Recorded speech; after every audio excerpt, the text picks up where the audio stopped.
À Mangata, ce matin, ces ingénieurs préparent les 150 hectares prévus pour la culture des boutures de manioc. Si on prépare bien le terrain, on n'aura aucun problème de machine. Aucune machine ne sera cassée pendant au moins 4 ans.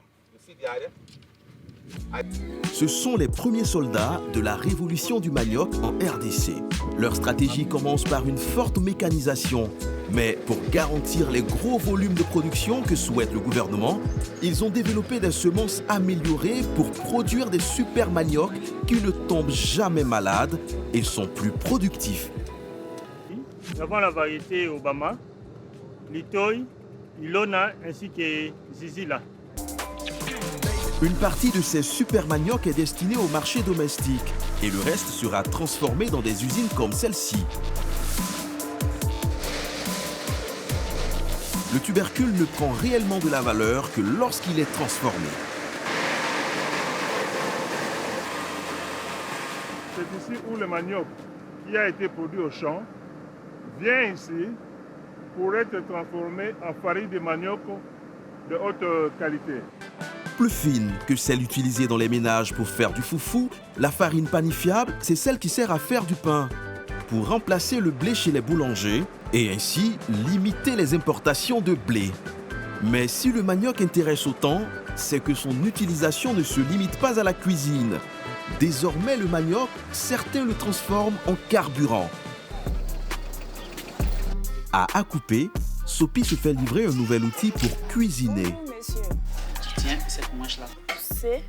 Attendez, si moi-même je peux essayer pour voir. Ok, essayez. Vous savez qu'ici, puisque c'est une première fois, on doit tout faire pour voir. Voilà. Un réchaud flambant neuf qu'elle alimente grâce au manioc, ou plutôt grâce à ce liquide incolore fabriqué à base du tubercule. Le réchaud adoué comme ça. Oui, oui, oui. Du bioéthanol qui remplacera le charbon de bois qu'elle utilise d'habitude. Ce petit village est la première zone test du produit. C'est bon, hein? Avec charbon, la cerise, j'arrive pas, ça cuit pas vite. Je suis obligée de souffler à chaque fois. Souffler, ça me fatigue. Un carburant au manioc, une idée unique au monde, imaginée à quelques kilomètres de là. Eddie Abbé est l'inventeur de ce nouveau carburant. Ils ont envoyé l'eau de manioc de Manawak ici, là. C'est bon. Nous avons reçu des déchets liquides de manioc qui proviennent des différentes coopératives.